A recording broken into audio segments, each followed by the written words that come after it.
Well, it is time for Bannerlord to come out of the shadows, to show us its worth and to tell us something, I don't know, like how to swing a sword in Bannerlord? I don't know. But this week's devblog, once again, has very little to it. It's talking about some of the 3D art and what we can expect from some of the models, and there are a few screenshots, so if you want to see that sort of stuff, then stick around.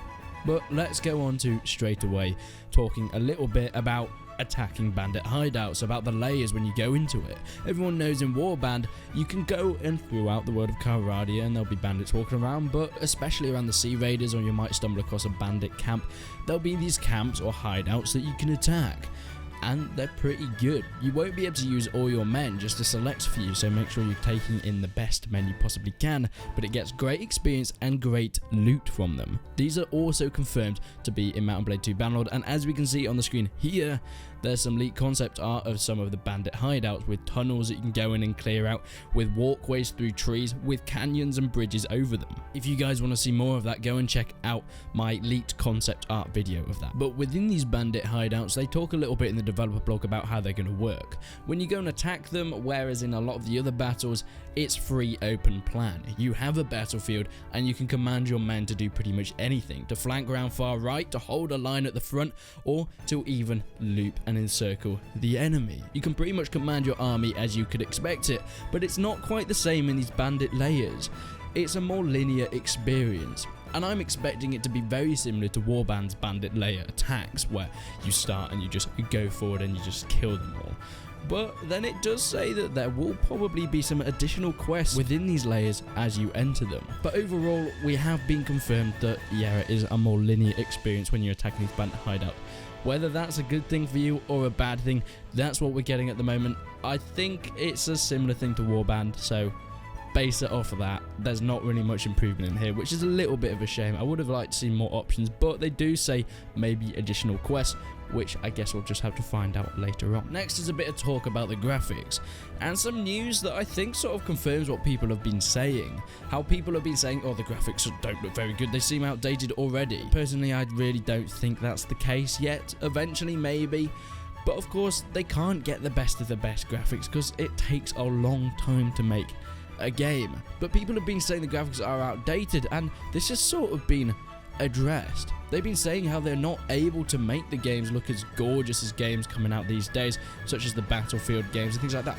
One, because of course, obviously they don't have the budget, and two, is because of the game that it is. You know, when a Total War game is released, it's never the best looking game out at that time, or even released in that year, because it's not possible to have that many troops on the battlefield and to get them all looking gorgeous is pretty hard. Yes, they can look good, but they can't look the best a game possibly can be. It just is not possible, and that has been addressed in this developer blog. They're talking about how there's so many units on the battlefield, making each and every single one of them the best gaming engines can possibly make them isn't possible, because you need to get that balance between graphics and optimization. There's a certain range of polygons that they've decided to put in with, as you can see in the screenshot, the crossbow.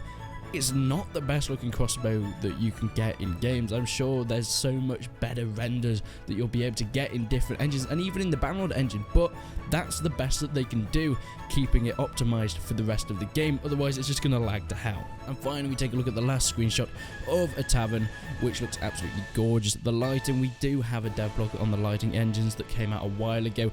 The stonework, the woodwork as well. I can't wait to get into these taverns, see what they have to offer, and it's going to be exciting. But once again, of course, not much for this developer blog. I hope you guys enjoyed it anyway. I'm really sorry about the lack of videos and the lack of my normal content, and my channel has suffered because of it. I've not spent as much time on the videos I have put out, and as you can see, the views haven't been as good and people haven't enjoyed them as much. But I'm going back to what I'm known for what I was originally doing, with the more planned out topic talking post commentary videos, which everyone seemed to really like, which is what got the views and subscribers to my channel in the first place.